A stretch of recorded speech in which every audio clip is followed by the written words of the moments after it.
Welcome back. I'm back. You're back. Hey, we back. Welcome everyone to this episode on the Ultimate Sports TV, guys. We are in the middle of NFL ranking season around the NFL media and around NFL YouTube, guys. I've already done some rankings on this channel, and specifically one. I did my top 10 quarterbacks right now going into 2021. Go check that out on the channel. Today, I'm going to be ranking my top 10 wide receivers, so buckle up because this is going to be a wild ride, guys. I'm going to also be doing a lot of other positional rankings on this channel for every other position in the NFL, guys. So make sure you're notified, but also make sure you're subscribed to the Ultimate Sports TV, because if you are not subscribed, you're missing out on so much, people, because this is the hot spot. You get lots and lots of hot from the Ultimate Sports TV spot with NBA and NFL content. So go ahead, hit that subscribe button, and join the TOS TV squad. Then when you're done with that, please like this video for me, share this video and YouTube channel, then comment down below your top 10 wide receivers right now going into 2021, this NFL season, guys, down in the comment section below under my pinned comment, guys. But now let's get into this, and we're going to start with our honorable mentions. Now, at 13, I had A.J. Brown, and then at 12, I had Calvin Ridley. They are guys I think are top 10 caliber, but just didn't get in because of the guys I think are above them. And then at number 11, we have Michael Thomas. I think he'll be back in the top 10 next year, even though he was injured this year. So whenever he was on the field, he didn't make too much noise, but we know who Michael Thomas is. He's one of the best route runners in the game. He's a reliable target. He had 1,700 yards the year before, and we can't just ignore that.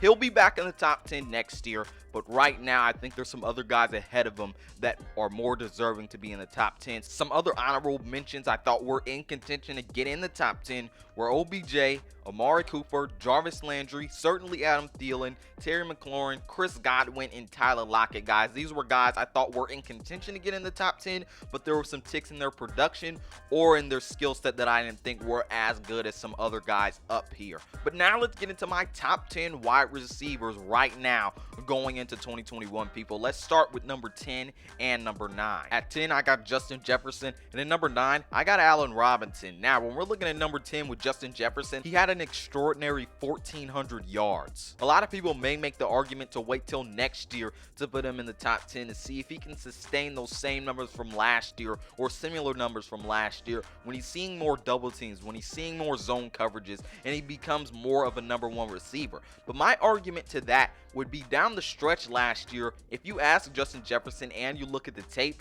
he was facing more double teams and more zone coverages, but he was still torching defenses because he's such a good route runner and he's such an explosive receiver. And he did all of this while getting double teams, while being in a Dalvin Cook offense that may limit what a receiver can do, but he's still putting up these extraordinary numbers, being an incredible deep threat, knowing he's such a good route runner, knowing he's so explosive, he has good hands. Justin Jefferson did a lot last year when odds may have been stacked against him to do a lot. So that's why he's in the top 10, not only his stats, but his skill and what he did in the situation he was given. And he's proven that next year he'll be able to face those double teams and he'll be able to face more zone coverages.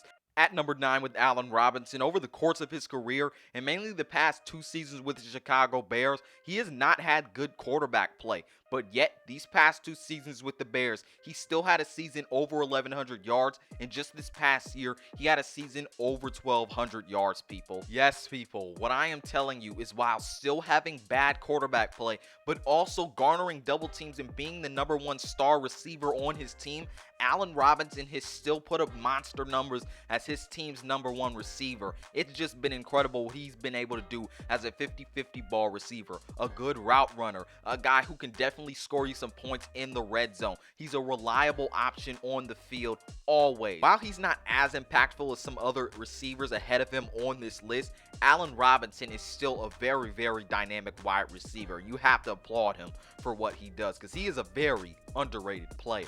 Now at number 8, we got Keenan Allen, and at number 7, we got Mike Evans. Now, when we're looking at number 8 with Keenan Allen, he is probably the most unappreciated player in today's game. Now, although he does not have that speed, he arguably has everything else in his game. He's a top 5 route runner. He has the best release off the line of scrimmage. He's a great 50-50 ball player and a great red zone player. And he's a very, very reliable target. Now, he was just 8 yards short of an 1,000-yard season this year, and he missed 2 games this season. So if he didn't miss those 2 games, he would have hit about 1,100 yards, which he was really on pace for this past year, people. Keenan Allen is a very dynamic and well-rounded receiver, people.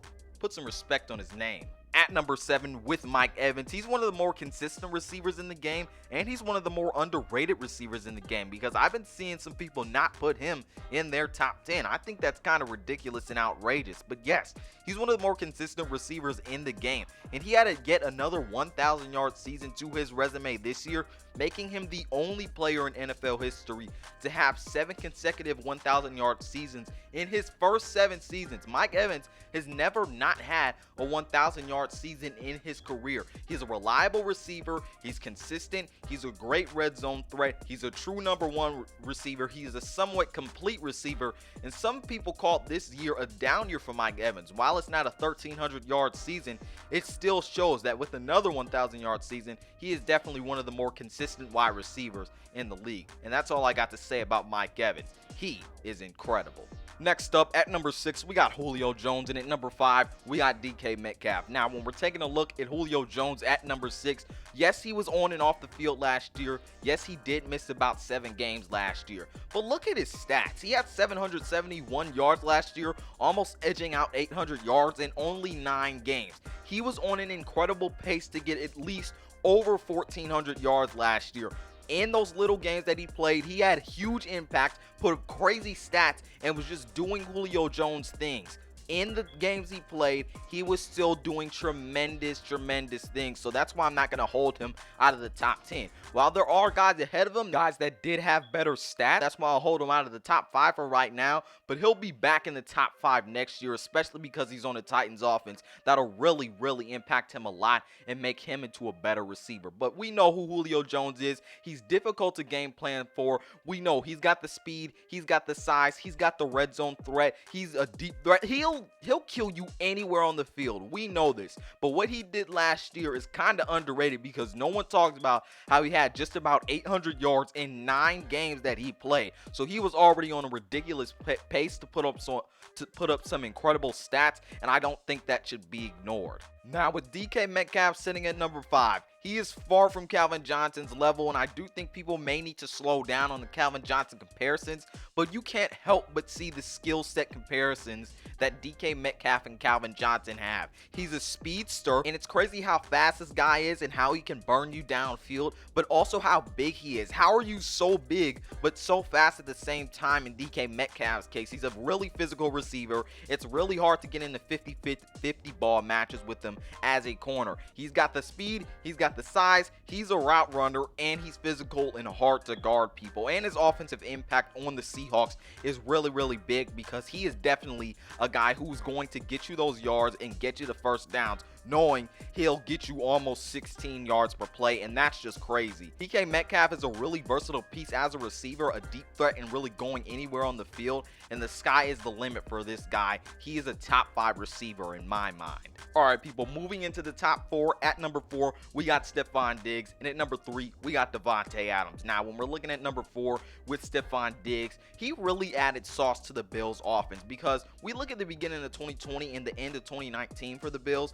This was a team that looked like it was going to be a run-heavy offense that wanted to make sure it protected Josh Allen from turning over the ball so much, knowing can he make all those big plays in the pass game without turning the ball over so much. So that was the question at the beginning of the year for the Bills. But they go out and get Stefon Diggs, and he added sauce to the Bills offense. His usage made this offense way better, and he made Josh Allen better, and we know that he was used more, and that made the offense more effective as he led the league in receptions and 1,500 yards, which also led the league, people. He made that offense go, and I love impact receivers. You added Stefon Diggs in there this year, and he just added another element to that offense, and you can tell because he made Cole Beasly into a great number 2 receiver. He was a great decoy for Cole Beasly. He proved that he was a real number 1 receiver. And when you manned up versus this Bills offense and their passing attack, it was not going to go well, because Stefon Diggs was such a good route runner and deep threat,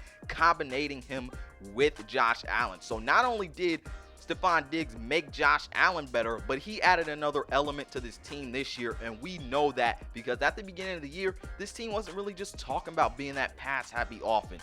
But as soon as you added Stefon Diggs in there, he allowed you to be able to do that by making your quarterback better. And you know that because he led the league in receptions and he led the league in yards by a receiver. So Stefon Diggs, great impact wide receiver. He showed that this year. He's number 4 on this list. At number 3 with Davantae Adams, he's probably the most reliable receiver in today's game. Last year, he caught 71.5% of his passes thrown his way last year, and he turned catches into scores 8.3% of the time last year.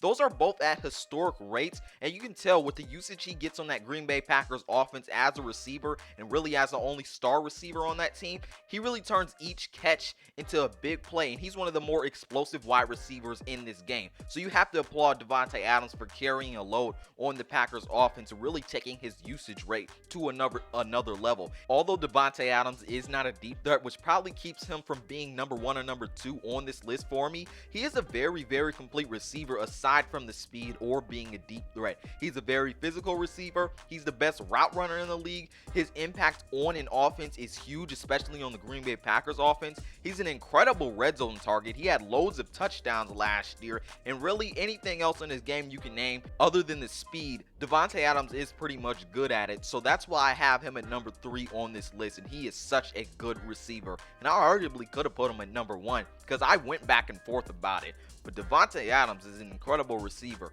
and he's at number 3 on this list. Alright people, at number 2 we got Tyreek Hill, and at number 1, to me the best wide receiver in all of football is DeAndre Hopkins, guys. Now when we're looking at Tyreek Hill at number 2, so many people try and draft players like Tyreek Hill, but what they don't understand, not only does Tyreek Hill have that speed, but to draft the next Tyreek Hill, you have to have a guy that is insane at route running, a guy who is short, but insanely good at 50-50 balls and being a pretty nice physical receiver. Tyreek Hill has so many attributes about him to go with the speed that he has that makes him an incredible receiver. And yes, the speed that he has definitely scares defenses. You can't man him up because that's just a huge mistake because almost no corner in the league can really match up with the speed that Tyreek Hill has. And you can't zone him because he's going to kill you anywhere else on the field because he's such a great route runner and he's so good at finding the holes in the defense for your offense. He puts so much fear in the defenses. He's a great route runner, and the offensive impact he has for the Kansas City Chiefs as an amazing deep threat is truly, truly scary for the rest of the league. So Tyreek Hill is at number 2, and yes, the best wide receiver in all of the league to me is DeAndre Hopkins. Now, one of the elements to his game that I think is so impactful is just him being impactful. We saw what happened when he got traded from the Texans. That team went down. They went to being a 5-win team that had a Deshaun Watson that needed a bigger weapon than Brandon Cooks or Will Fuller, and it just left their whole team just plummeting, and we saw what happened without DeAndre Hopkins. But this year, DeAndre Hopkins, although the Cardinals did not make the playoffs and Kyler Murray did have some misfits on the field, he did become a better quarterback. Kyler Murray was a Pro Bowl quarterback this year, and that was mainly because his usage by using DeAndre Hopkins really helped him as a quarterback. So him as an MVP on his team is incredible, but he's also a clutch receiver. He's been a clutch receiver all throughout his career, and we know the play of the year that happened with the Hail Mary versus the Buffalo Bills this year for the Arizona Cardinals with DeAndre Hopkins. So he's probably the most clutch receiver in all of football. He makes every team better, but really, come on guys, what flaw does DeAndre Hopkins have? He is the most complete receiver in all of football. This guy has got the best hands in the league. He has the best catch radius, which really makes him unguardable. He is the second best route runner in the league behind Davantae Adams. He's a physical receiver. He is a deep threat. He has some size in him as a 6'1", 6'2" wide receiver. He has the production. He is clutch. He is smart, and he has one of the best releases off the line of scrimmage. DeAndre Hopkins, there is no flaw about him. Make no mistake about it. This guy is the most complete wide receiver in all of the league, and it's why he's had such an historical career with the incredible numbers he's put up. He's probably going to get into the Pro Football Hall of Fame when it's all said and done. DeAndre Hopkins has everything that you want in a receiver to carry a load as a receiver, be the clutch receiver you need, be the reliable receiver you need for your quarterback. He has all the intangibles everything you need for a receiver to be great for your offense and have huge impact, guys. There is nothing more I can say about DeAndre Hopkins. He is just that special, people. He's my best wide receiver in the league in 2021, people, going into 2021, guys. Other than that, this is Malik Hicks, aka the Wrangler, the Ultimate Sports TV, signing off. Give your top 10 wide receivers in the comment section below. Peace out, and I'll see you on the other side.